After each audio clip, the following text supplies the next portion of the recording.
right, so today we're in Love and Torah, part 19. And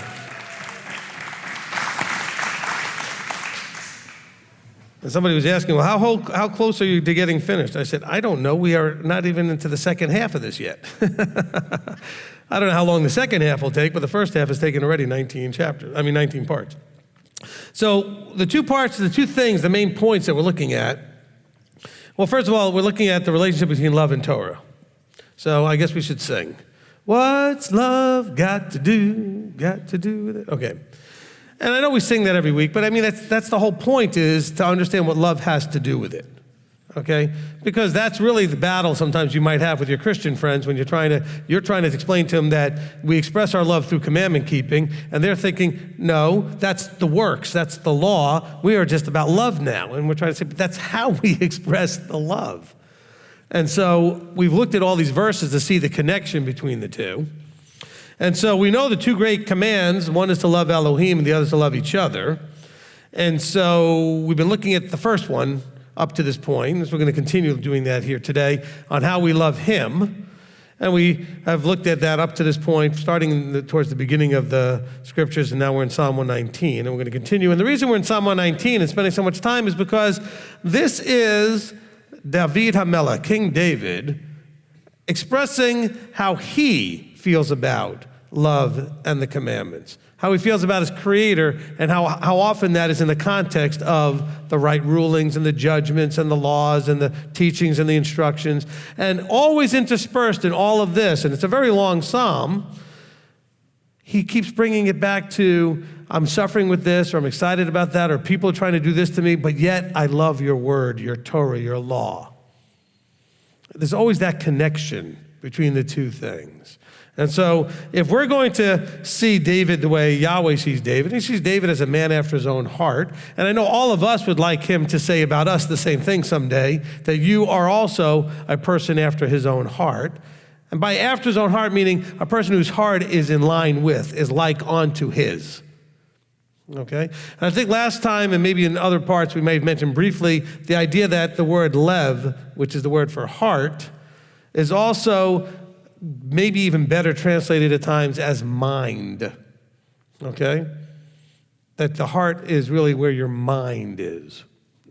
So it's having a mind like unto his. So David had a mind like Yahweh's, which then goes back to Philippians 2:5, where we're told, let this mind or heart be in you that was also in Messiah Yeshua.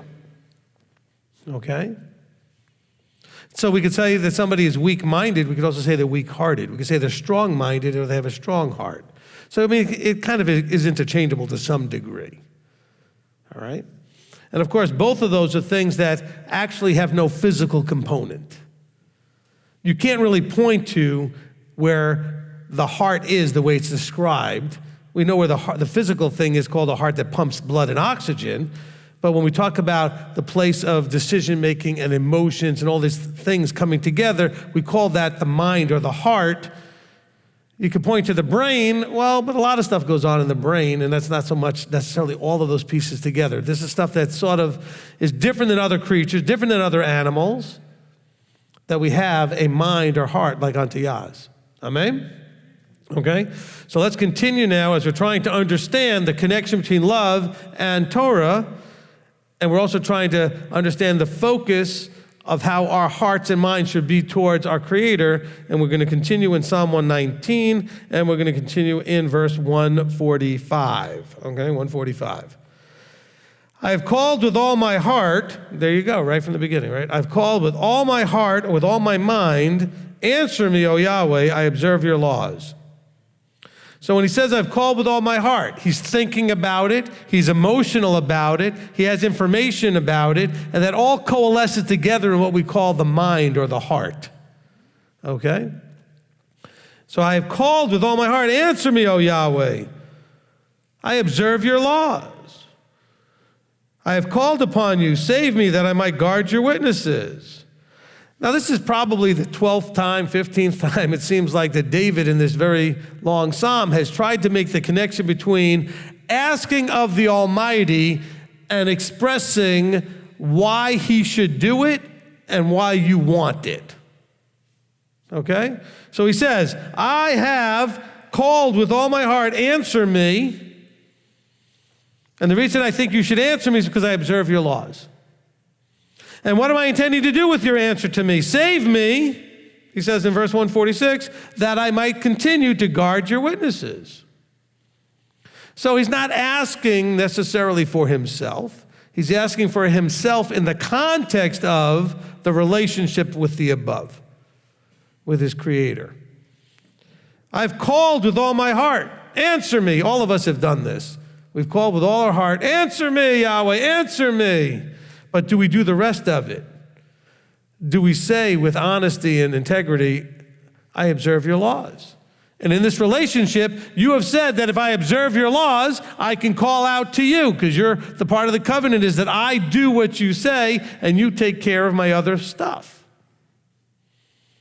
And so he's saying, I have called you with all my heart. But also, can you have integrity in all your heart that you're actually observing the laws? Or are you messing around with it and goofing off? Okay? Is there integrity there? Then he says, I've called upon you to save me for the purpose of guarding your witnesses.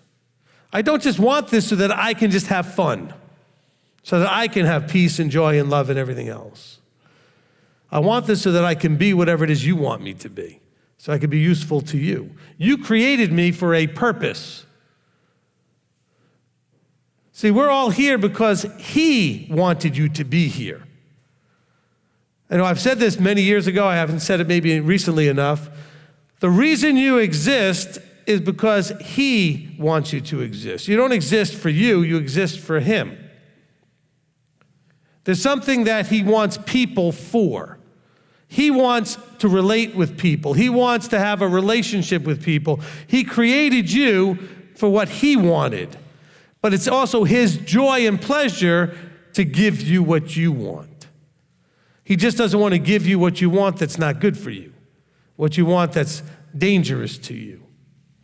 But understand, even in giving you what you want, that's only because he wants you to have what you want. He wants you to be happy. He wants you to have joy. He wants you to be safe.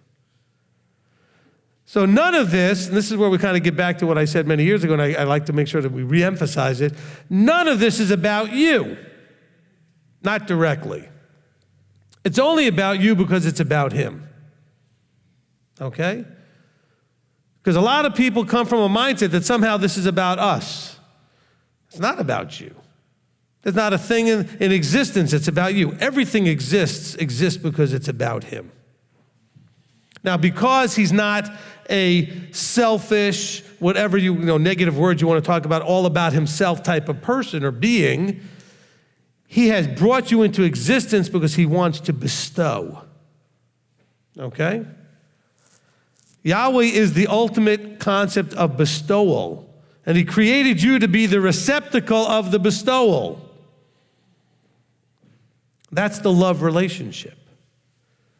Okay? And then we, as we transform into him, guess what we become?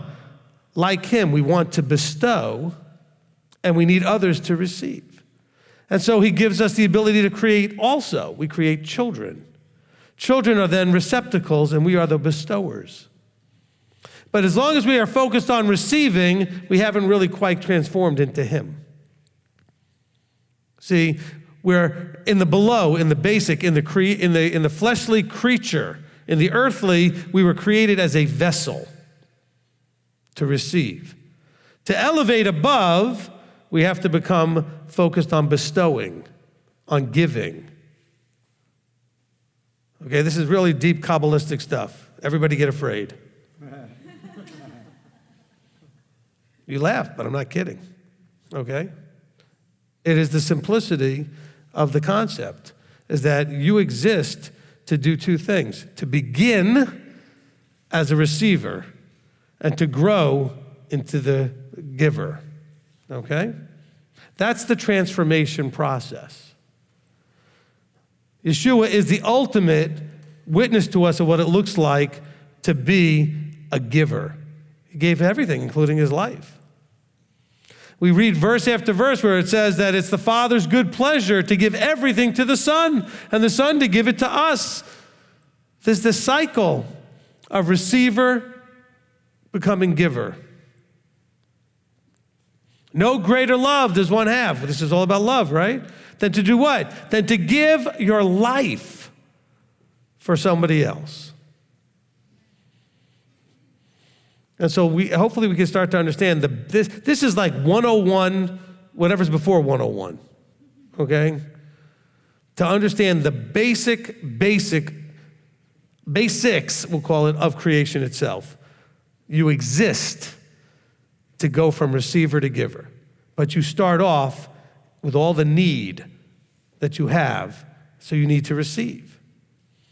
And then when you become capable, you grow, then you can start to give. But you can't give until you have received. And then you've learned to use and utilize what you've received to then be able to turn it into what you can now give, which puts you in the middle as a conduit, basically, all right? You have to receive to then let it flow through.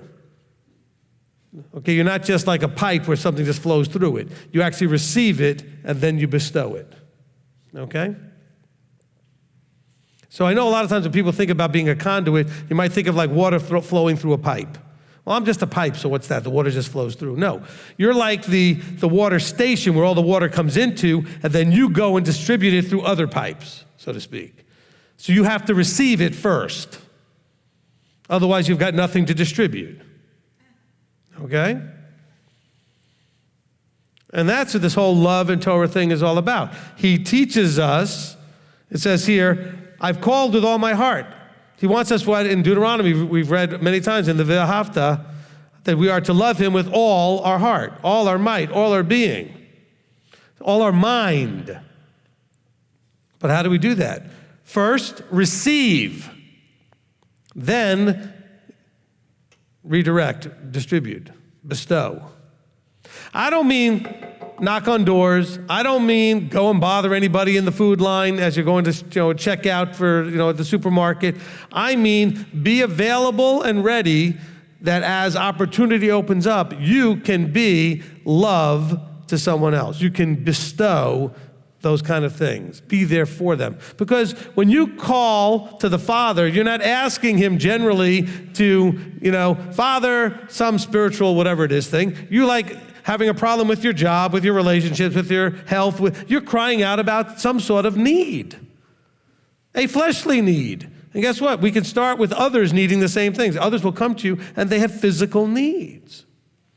But we want to give them spiritual things. Well, you can't receive spiritual things till your physical things are being dealt with. The physical things are way too distracting. So how are you going to receive the spiritual when you haven't received the physical? It's very hard to tell somebody spiritual thing. It's kind of like when James tries to say to you, well, when you see your brother naked and hungry and everything else, and you say, I'll pray for you, go and have peace. Well, what have you really done for your brother? Nothing. It's kind of useless. In James chapter 2, he says, and if a brother or sister is naked in need of daily food, but one says to them, go in peace and be warmed and filled, but you did not give them the bodily needs, what use is it? And so this is going to transition us eventually into part 2 of this whole study when we talk about how to love each other. Because you have to first receive. But some of us have a hard time receiving because we have a thing called pride. And so that we don't receive very well. But you were created to be a receptacle first, to receive first. Then, when you have received and you've learned and you've grown, the child receives and grows and eventually becomes an adult.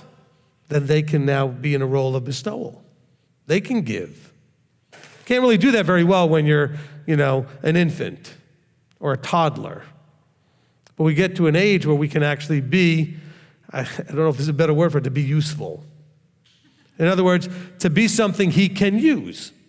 So useful is, I think, a good word for that. You can't be used by him very much when you're barely able to walk and you're crawling around and you're sucking on a bottle and you can't even feed yourself, how can you be of much use to him? Your whole function at that point is receiving. Okay? At some point, you're old enough where you can now bestow. And so we start children off with simple tasks. Take out the garbage, do the dishes, clean your room, whatever, right? Simple tasks. And with that, they learn some discipline, they learn submission, because nobody loves to do these things necessarily. I mean, there's a few oddballs out there. Sorry, I didn't mean to call you that, but I just love doing that stuff. Okay, good, come to my house, all right? Actually, you don't have to. I have a wife that loves to do these things, okay? Some of you are like, wait a minute, Rebbetzin loves to do that stuff. That's true, okay? I'm very blessed that way. But this is one of those things. Actually, she learned some of that because when she was growing up, her sister and her, the two of them competed when it came to cleaning the house and getting it ready for Shabbat. So she learned to enjoy that competition and who could do a better job of cleaning and whatever. So it's cultural sometimes too. You grow through an experience that either has you loving something or hating something from a perception that you end up getting. All right? So here David is saying, I have called to you. So let's remember this when we go to do these things. When you go to call out to him, do you have integrity in your walk? He says, answer me, O Yahweh, I observe your laws.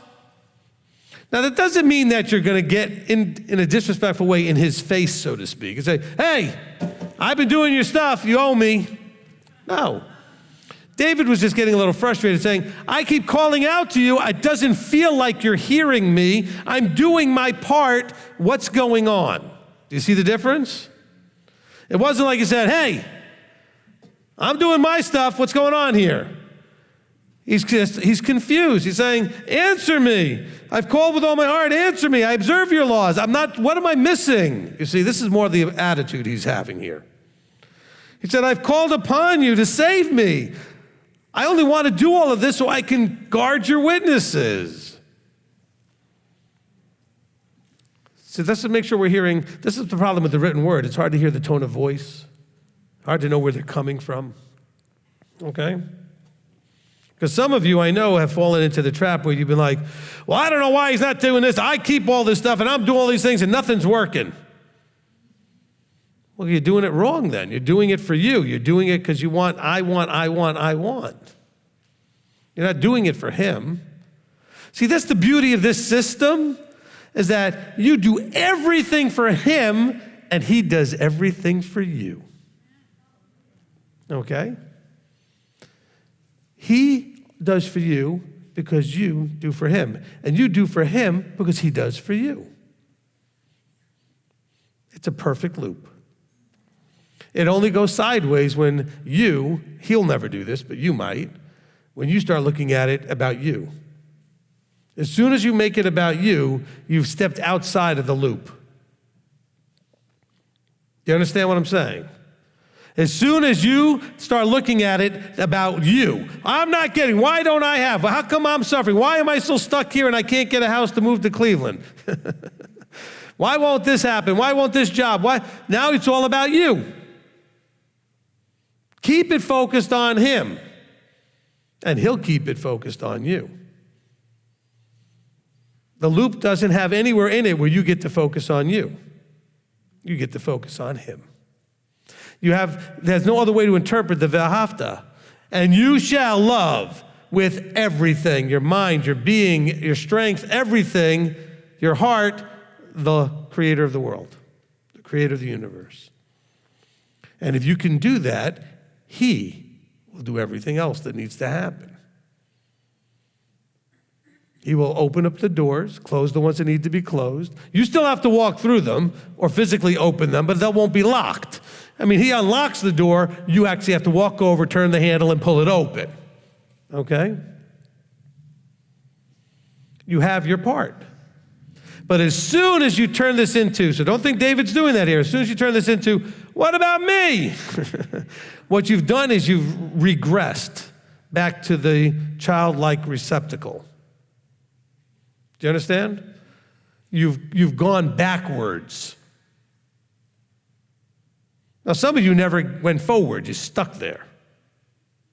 But if you've actually grown out of that at all, as soon as you start making it about you, well, what about me? How come I don't have? How come they have? Blah, blah. Now you've gone back to the below. This is a lower level of understanding, a lower level of thinking, a lower level of function. You become a lower creature. You're supposed to be elevating into a higher level of creation, a higher creature. Okay? And that higher creature is not focused inward. It's focused outward. Okay? It's not about me. Now, I don't want to get you confused and say it's not focused inward. Yes, you have to do work inside. So there's an inward focus as far as growth. But I mean, it's not focused towards you.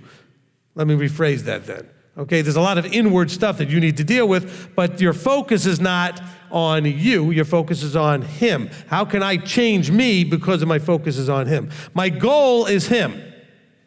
Okay, I'll give you an example. We use athletics as or music as an example. Okay, these are physical disciplines. If I want to have a result of being a competitive, like a world level competitor in a physical event, so that my goal is an outside thing, I want to do something outside, I want to be seen as on this level, I have to do a lot of work inside to get there. But what's driving me is not my wanting to do stuff in my inside, what's driving me is the outside thing that I want. I want to be great at the piano. I'm never going to be great at it if I don't sit there and play it a lot, okay? So I got to work on the inside to learn the skills, to practice and do the things that are me. Work on me so that ultimately what comes out is a beautiful sound of music, all right?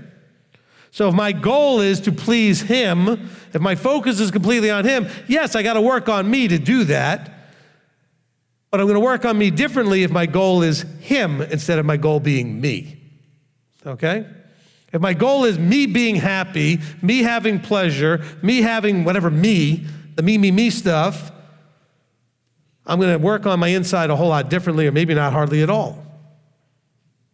You see, it's the focus that determines the level of work. All right? And so you will do things differently.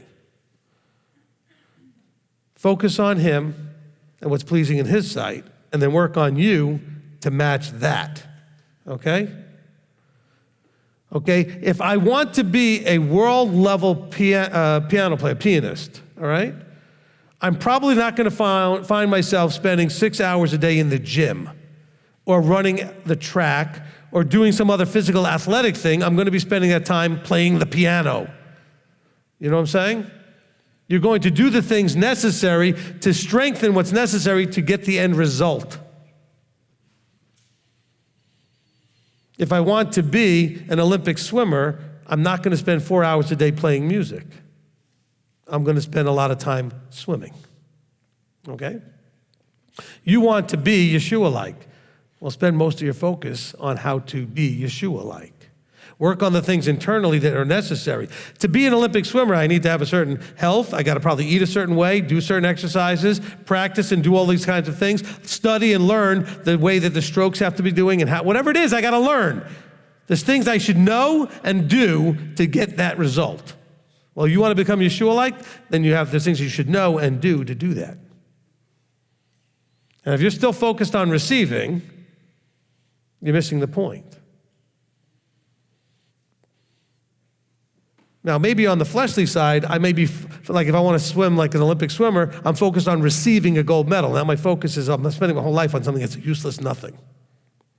But if I'm focused on becoming a part of the kingdom, living forever with the Creator and with the rest of those that He would, bring through to that point, then my focus is on doing what's pleasing in His sight, knowing that I can receive all these wonderful things because that's part of the package.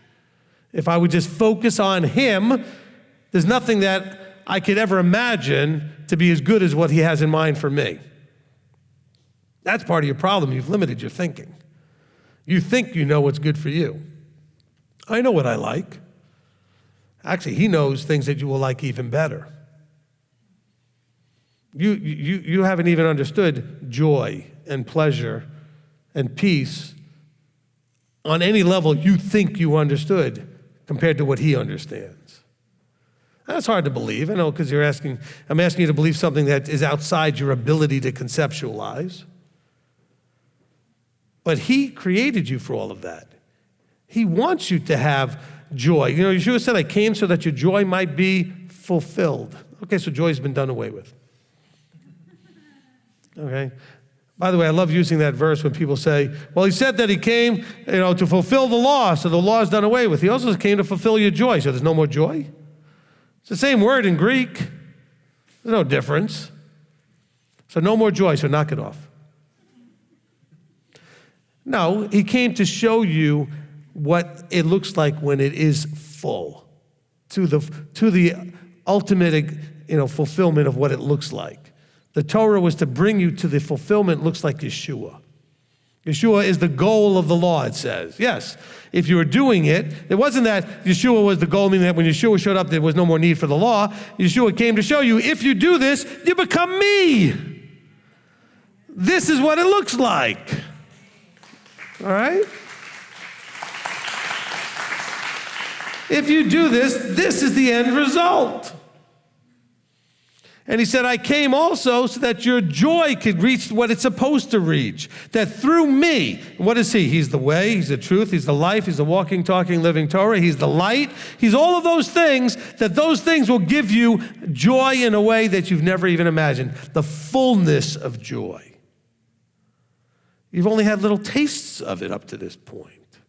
Just like we've only had tastes of life, of truth, of light, of all these things. We only have little tastes of it. Now, the more we become like him, the more we can taste of it. It's actually a really good metaphor because it's even something that we read in the Birkat Hashah. It's the idea, if you've tasted of the master, if you've tasted of the truth, if you've tasted of it. And you know the metaphor. Somebody brings out something and you say, okay, I'll taste it. So give me a little piece so I can try it. And you take that little taste and you decide if you want more. If it tastes good to you, you'll want more. If it doesn't, you won't. So he's saying, look, if you've tasted of the walk, the truth, the life, the light, the master, etc., if you have, then you would naturally want more. And if you don't, clearly you have not really tasted of the master. Because it tastes good. Okay? And so we have to, so it's a reasonable question when he asks it. Well, if you have tasted of the truth, of the way, of the life, of the light, of all of these things, of the Torah, why wouldn't you then want more of it? This is why it's very hard for all of you who have had your eyes open, your ears open, to listen to, now remember, you used to be there, most of you, but to listen to the mainstream of Christianity tell you that stuff is no good, it's been done away with, you never could do it anyway, and you should think all this negative kind of thoughts towards this stuff. Instead, he's saying, no, it's like David says, it's like honey. It's sweet, it's awesome, it brings life, it's my heart's focus. Completely different mindsets, which is why when you come out of a mainstream church and you look at somebody like the Jewish, just take a mainstream Christian and a Jew, an observant Jew and an observant Christian, whatever observant Christian means, okay? I'm only saying that not to mock them. I have no idea what that means, okay? So they show up on Sunday and I don't know what else, okay? But you know what an observant Jew looks like, all right? They're keeping the commandments. They're also keeping the Talmud too and everything else probably. But their focus is vertical, both groups, in their own ways. But one sees the law as the highest desirable thing, and the other sees it the complete opposite. Okay? And so then you wonder if they're talking about the same God. How could they be talking about the same being? The same book? I mean, both groups are using the same book. I mean, the Jews are only using the front half of the book, and the Christians mostly only using the back half of the book. Okay? But they're kind of using the same book, and especially to the Christians, because the front half of the book is necessary to get to the back half of the book. Okay? And so you don't get anything happening from Matthew all the way to Revelation if the front half of the book didn't happen first. Okay? But yet, we wonder, how could they even be describing the same thing? And then they say, oh, we're talking about the same Messiah. Not exactly. because the way you see him and the way I see him do not match. Now, they do match in that we both believe that the Creator, that the Father, we both may use the term Father. Okay, we have that in common. That we believe that the Father has a Son. We have that in common. We believe that the Son walked in flesh on this earth. We have that in common. And that he died and was resurrected and is sitting at the right hand. Look, see, we have everything in common. But other than that, we've got nothing in common. What we believe that the Son came to do, what he's doing now, what the future holds, is completely different. We don't see it at all the same. Why he did what he did, we still see that completely different. Why he died, why he was resurrected, what the plan is going forward, completely different. So sure, we have some things in common, and they're not minor things. I don't want to diminish them. Believing that there's a God, that's already a very important common thing. There's a lot of people out there who don't believe there's a God. Believing that the Creator God has a Son. Not everybody believes that. Believing in a resurrected Son who came in the flesh and was resurrected and is alive today. That's not very common except within just the Judeo-Christian, really the Christian world. Okay, the Jews are expecting one to come. But at least they have the same concept. But as a Messianic believer who's also Torah observant, we have that in common with the Christians. But everything else theologically, functionally, the image that we're transforming into is a completely different image. Okay? We picture Torah as the goal to bring you into the transformation into him. They picture it as something that just pointed to him, and then he did all of the stuff, and that it has nothing to do with you. You couldn't get more separated than that. All right? There is no way to connect how disconnected that is. Okay? All right? Now, the two groups do agree on the Torah, by the way. They both agree that it's not for you. All right? The Jews think it's just for them, so it's not for you. And the Christians think that it's just not for anybody. Or maybe they think it's for the Jews. But either way, they think it's not for you. So they do agree on one thing. Okay? You laugh, but it's true. Now, it's funny, though, because the Christians think that it has no value, more or less, and the Jews think it's the highest value, and they want to selfishly keep it to themselves. This is what makes us special as Jews. He gave this to us. It's ours. Okay? And the Christians are thinking, good, you can have it. Keep it over there.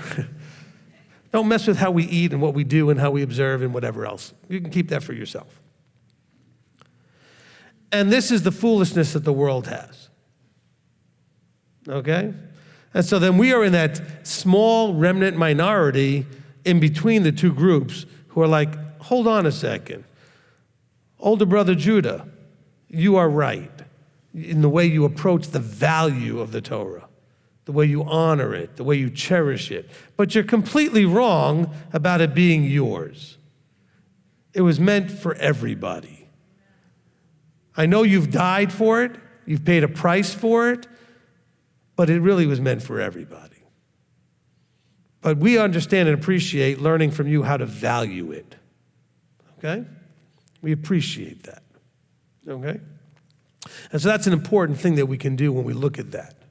Now, of course, we look at our Christian brothers and sisters and say, look, we can appreciate that you believe and know that Messiah has already come and that he's coming back. We can appreciate and learn because our brother on the Jewish side doesn't get that. So we can appreciate that you have this understanding that the Word put on flesh in John 1 and walked amongst us and died redemptively for us. To say, Father, they all deserve to die. You know what? Take me instead so that they might have life. And so we can say to our Christian brothers, we get that. We appreciate that you have this strong heart for that.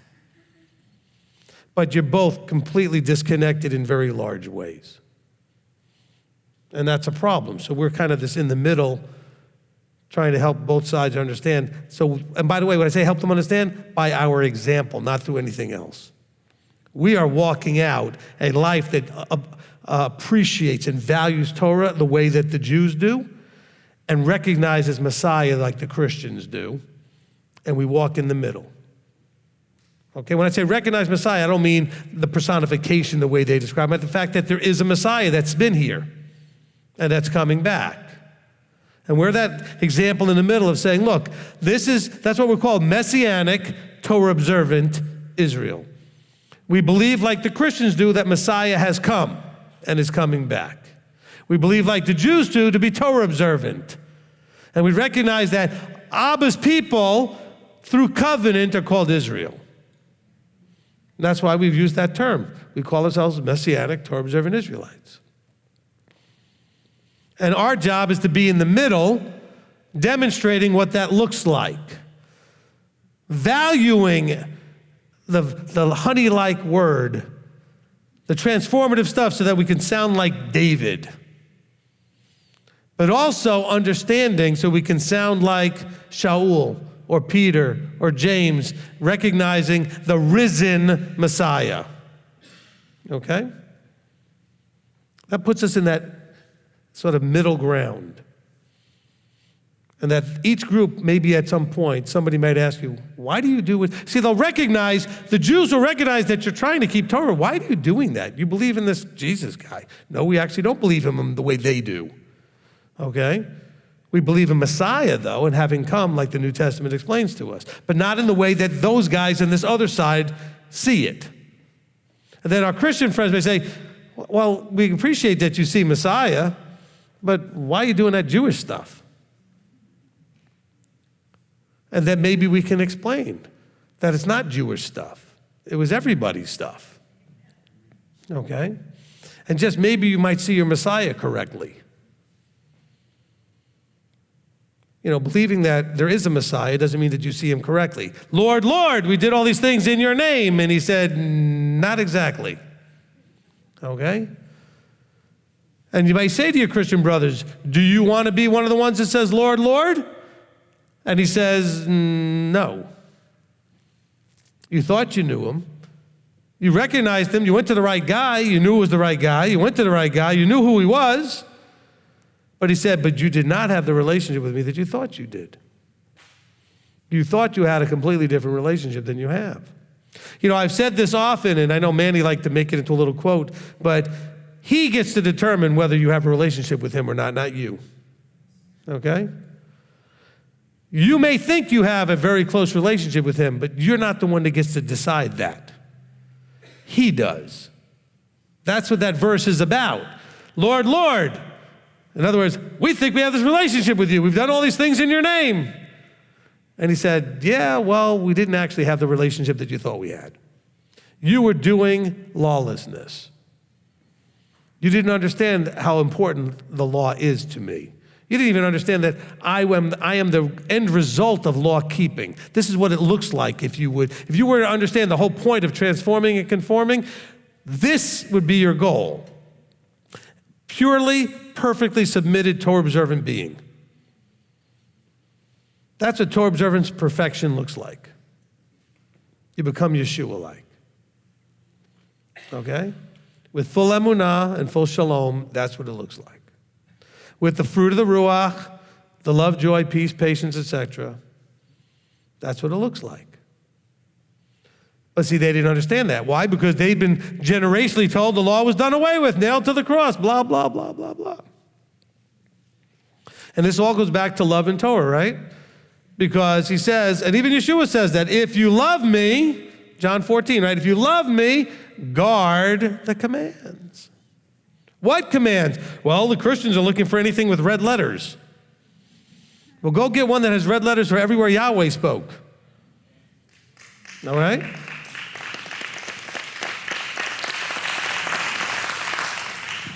Everything from Mount Sinai, put red letters on it.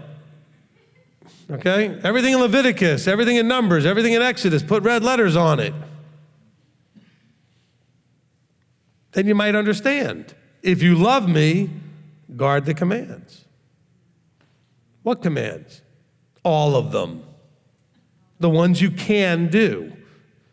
Not the ones you, don't deal with this. Remember, you have to have this problem, difference between won't and can't. all right? There are some you can't do. And you can't do them because they're not doable. You can't go to the temple when there's no temple. There's a lot of commands about that. Probably roughly about almost a third of them. If you want 100 and 200 commands of the 600, whatever, the way the Jews arbitrate, it's all about temple service. And guess what? You can't do any of those. Guys, all those ones that were for the ladies, you can't do them. Ladies, all those ones for the guys, you can't do them. So we're talking about can't versus won't. You need to do all those that you can do. And Abba's going to watch to see what you won't do and what you will do. That's the relationship between love and Torah. If you love him with all your mind, being, etc., then you will want to do what he says. This all goes back to the covenant teaching. What's the covenant? We agreed to do everything he says. But not just do it mechanically, do it in a love relationship. Because I love you and trust you, that's why Deuteronomy 10:12 is so important, right? Because it says the order of things. Okay, it's not just Exodus 19 where we're told what the covenant is. Moses, go out, tell the people that if they will do everything I say, I will take them as my treasured possession and take care of everything. That's Exodus 19. And then the people all said, we'll do it. Of course, at that point, he hadn't said anything. They were in advance committing to something that no matter what he said, they would do it. That's a really important point to never forget. That they agreed, they wrote him a blank check. Okay? They basically signed a blank check and said, Abba, whatever you say, we will do. They hadn't said nothing yet. He says everything after they covenant. You know, in Deuteronomy 10:12, it gives you the order. And now, Israel, what is Yahweh your Elohim asking of you but to fear Yahweh your Elohim? Starts off with recognizing who he is and you having the right awe and reverence and respect for that. He said, what's he asking you but to fear him, to walk in all his ways? So this is Exodus 19. They understood with awe and respect and reverence, this being was not rock and stone, was not like all the stuff in Egypt, had just wiped out the greatest nation in the world at that time. They had awe, and they were afraid, and there was reverence for whatever this being was. Remember, they didn't have a relationship. Sure, they were Israelites that had generationally been slaves. They had no relationship. And they just witnessed this awesome and horrific destruction of Egypt. And then he said, I want you to walk in all my ways. I want you to trust me. And he says here, and to love him. Because the order of it is not to love him and then walk, but to walk and then love. Why? Because in walking, you realize how much he loves you. So you should recognize how much you need Shabbat. And look forward every week to, I can't wait for Shabbat. Why did he give you Shabbat? Because he loves you. Oh, I got to keep Shabbat and I can't work. You got the wrong attitude. You're missing the point. He gave you Shabbat because he cares about you. He knows you need this time. He knows you need this time. He loves you, so he doesn't want anybody to sleep with your spouse. He loves you. He doesn't want anybody to murder you or steal from you. He loves you. He doesn't want anybody to bear false witness against you. You see, this is all because he loves you. He loves you and tells you that you should be giving and receiving an equal day's, a fair day's pay for a fair day's work. He loves you and tells you to use equal weights and measures. Don't cheat each other. Oh, this law is so awful. So why would anybody want that stuff? He loves you. He gives you feasts to celebrate. The abundance of your harvests, right? He loves you. And because of the walking in all his ways, guess what happens? Not emotionally, not out of some sort of phony baloney, emotional reaction, but in a deep sense, you fall in love with him. Okay? Not like when you first saw that guy or that woman, depending on which side of the equation you're on, and you're like, ooh.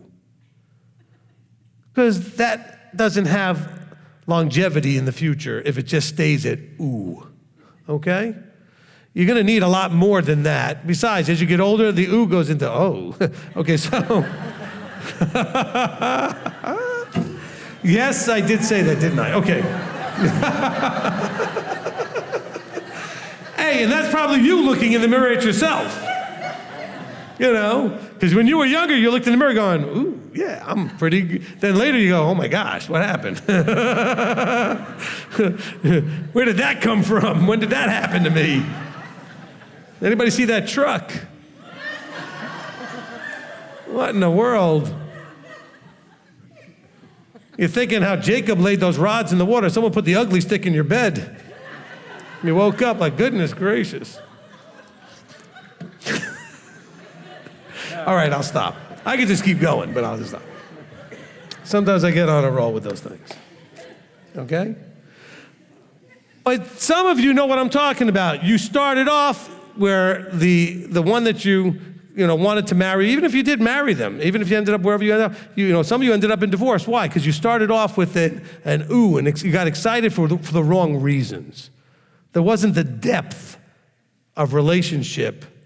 See, it's walking in his ways that we recognize the relationship. And then we can genuinely fall in love with him. It's kind of like I told the story many times. I was at a Christian concert of some sort many years ago. And they called back all the youth leaders into the back. And so I went. I wasn't a youth leader. My wife was like, why are you going back there? I said, I want to know what they're doing. You who know me can imagine I would do that. So I went back there just to see what was going on. And it turned out they were going to have an altar call. And the thing that blew my mind, because I'd never been in a church doing altar calls, because I was curious how this was going to work, is that the person who was about to do it, which was one of the lead singers of one of the big bands there, okay, if you remember the band For Him, it was the lead singer guy for that, Andy, says, look, we're about to do an altar call, and all these young people, because Julie and I are probably the oldest ones in the group at the time, in our 30s, all these young people are about to make commitments and get up and do this stuff, and they're going to listen, and they're going to have no idea what they just did. And I'm sitting there about to say, excuse me, I got a question. Then what is the point? Why do you want them to do something that they would have no idea what they just did? Because it was out of the ooh. They got excited. They got emotional. They got badgered into it. Because they'll sit there for 20 minutes trying to twist your arm to get you to get out of your chair and just get up there. And somebody's thinking, I better just go up there so they'll stop badgering us. Okay? But some of them get really moved emotionally because the music is playing. It's supposed to get you emotional. All this emotional stuff. And some of you ended up in marriages because of that kind of stuff. And that didn't work very well because that wasn't enough. Okay? And so you got into the marriage and you sat there looking at each other like, all right, now what? I don't understand how I got here. The same thing like the person made the altar call. Now what? I made the altar call. I have no idea what that does. I don't know what I did. You wake up one morning, look at the other person. Who are you and when are you going home? All right? Okay. I'm sorry. That's what my wife said to me. Okay, so. She did actually, but it was a joke. It was one day, it was funny. When we first got married, it's very weird. You go from single to now you live with somebody.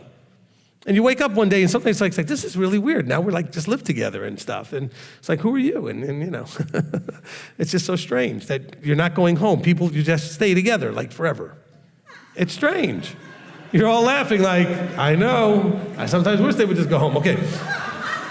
So some of you are going to use that line tomorrow. Who are you and when are you going home? All right. But we walk in all his ways, right? And that's a relational thing. We do what he said, and we see that it works, that it does what he said it will do. And then we fall in love with him. And then through that falling in love, it says the next step is then to serve Yahweh your Elohim with all your heart and with all your being. Now we're transforming from receiver. The walking in his ways is receiving. I receive instruction. I start doing it. I start developing a relationship. And now I want to give. I want to be a servant of the Most High. There's a transformation that took place in just those few words. From receiver to giver. Because serving is giving. What can I do for you? What can I do to please you? Because now the focus is, it went from receiving, I feared him, I received the instruction, I'm walking in it, and now what can I do for you? What can I do for him? Serving. I'm going to become a servant of the Most High. And in doing so, I'm going to guard the commands of Yahweh and his laws, which are commanded for our good. I have no idea why the ISR people put a question mark there. That's just doesn't belong there. Okay? No question marks in Hebrew anyway, but they arbitrarily put a question mark. It's not a question mark, it's a statement. He said, to guard the commands of Yahweh and his laws which I command you today, which are for your good. Okay? So if ever I get to my translation, we'll fix that. Okay? In the newer version, does it still have a question mark? Does anybody have the 2009 still has the question mark? They should have fixed that. All right. What was that? Well, it starts with a what is Yahweh asking you? So I guess that makes it a question. Okay? I think they should have ended the sentence somewhere, and he should have started a new one so that you understand, Because there it looks like he says, they're for your good? Like, are they?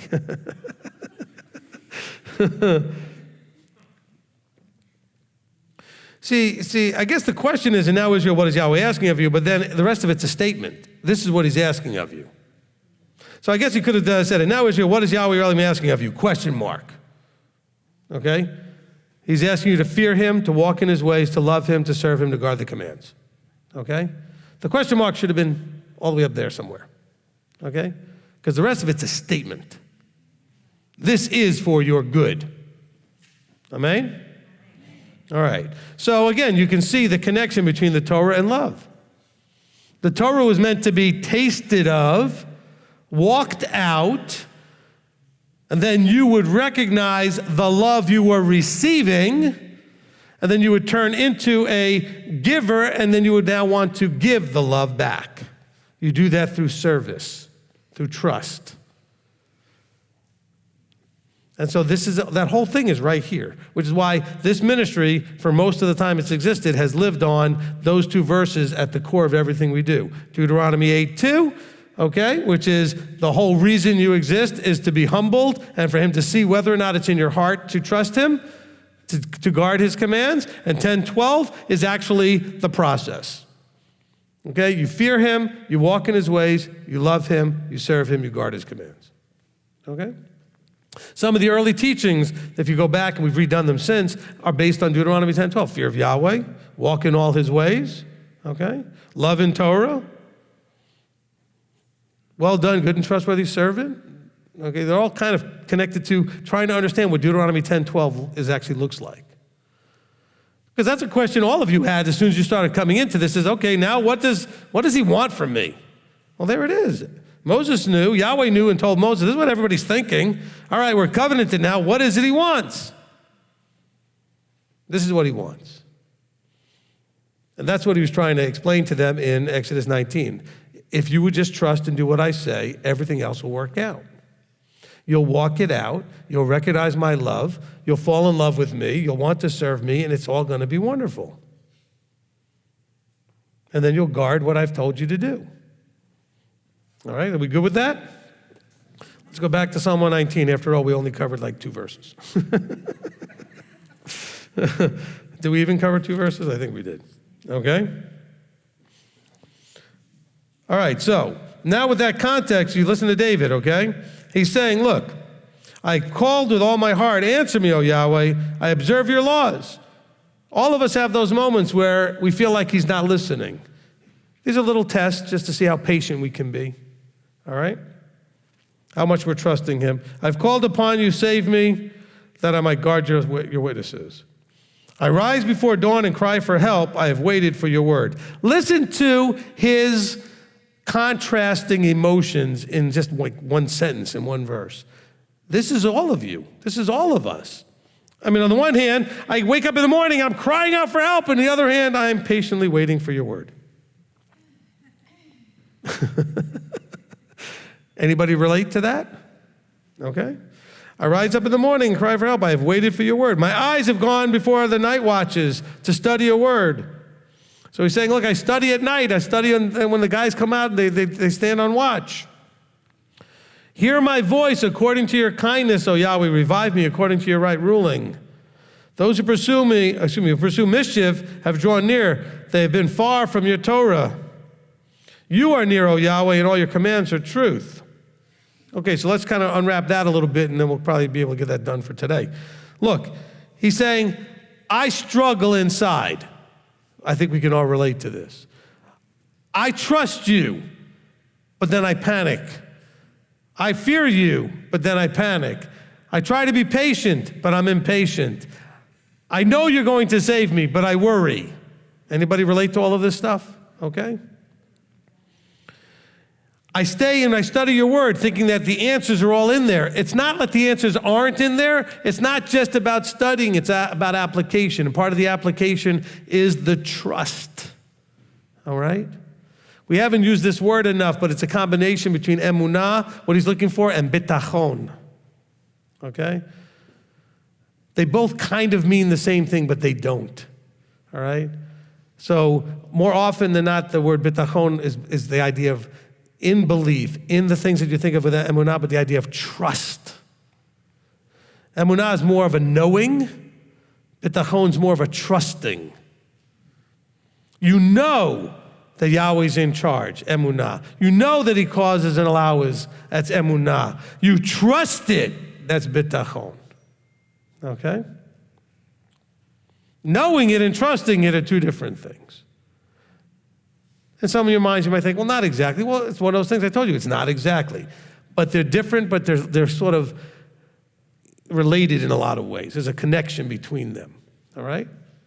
So the emunah is a knowing, a relationship. I know. Because you know what, in human relations, sometimes you might say to somebody, I don't understand why you did that. You know me. You know that I know you, whatever. I know you, you know me. But then there's still a trust problem. Even though I know you, somehow I don't trust. Why won't you trust? But you know me. Because just because I know you doesn't mean I trust you. Even though you've given me no reason not to, I still have a problem internally. This is the flesh. This is the below. This is the earthly. Trusting. Because in the below, there's a lot of people out there that are not trustworthy.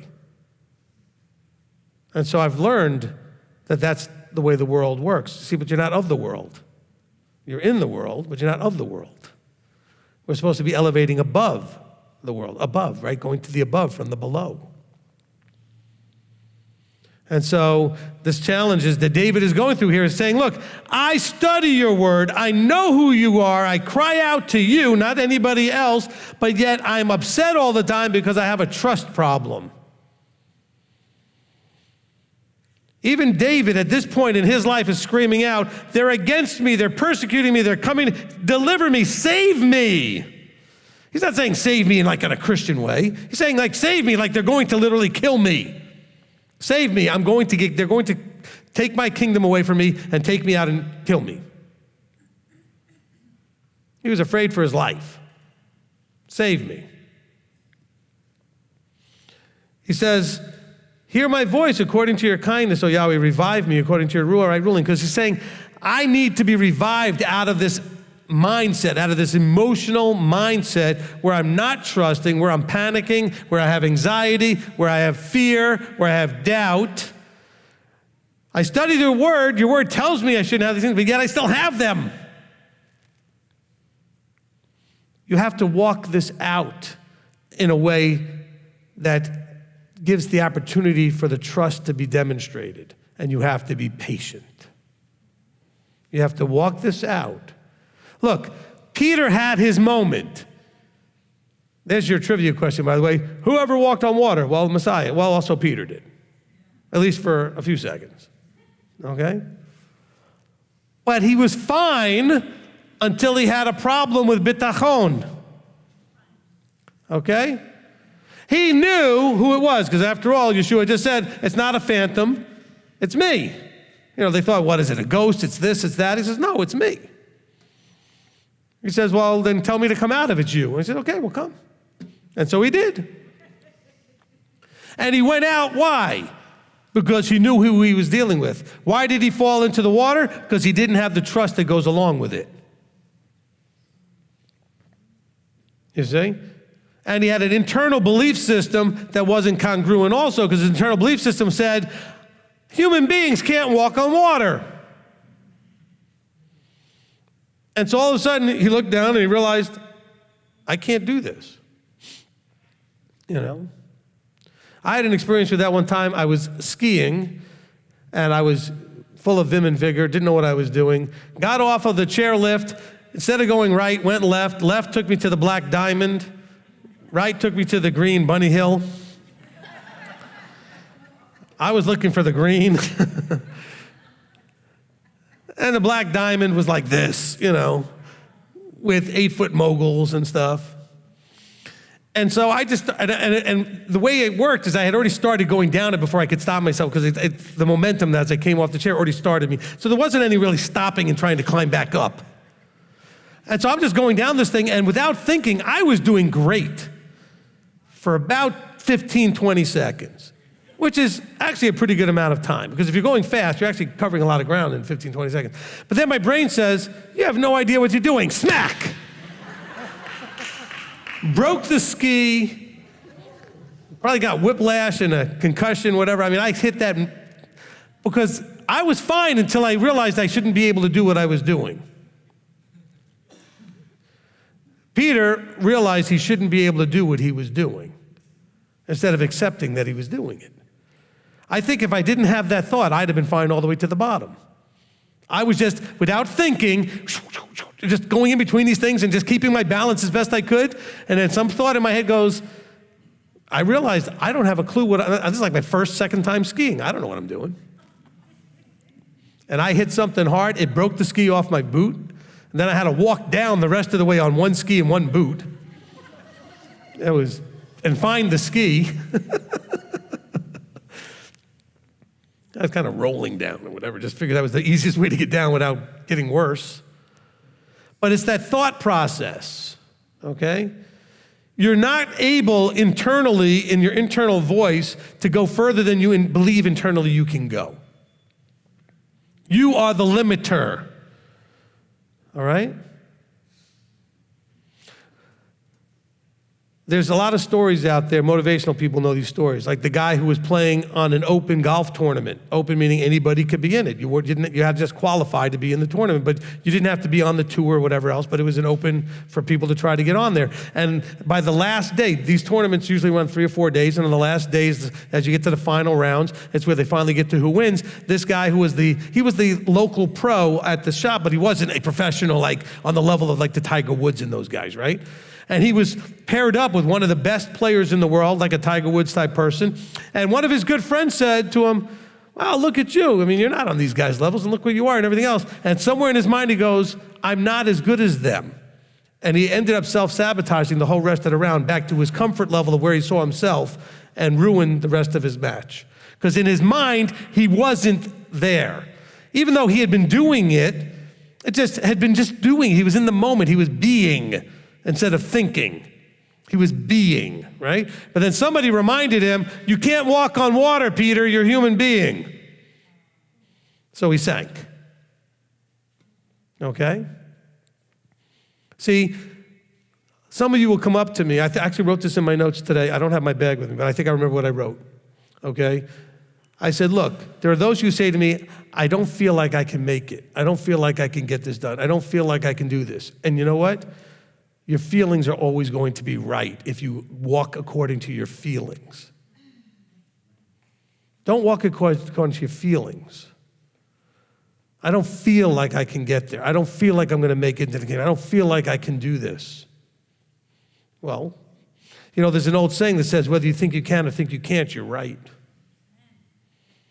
Because you can't do what you don't think you can do. Because you'll make yourself not do it. You'll sabotage it.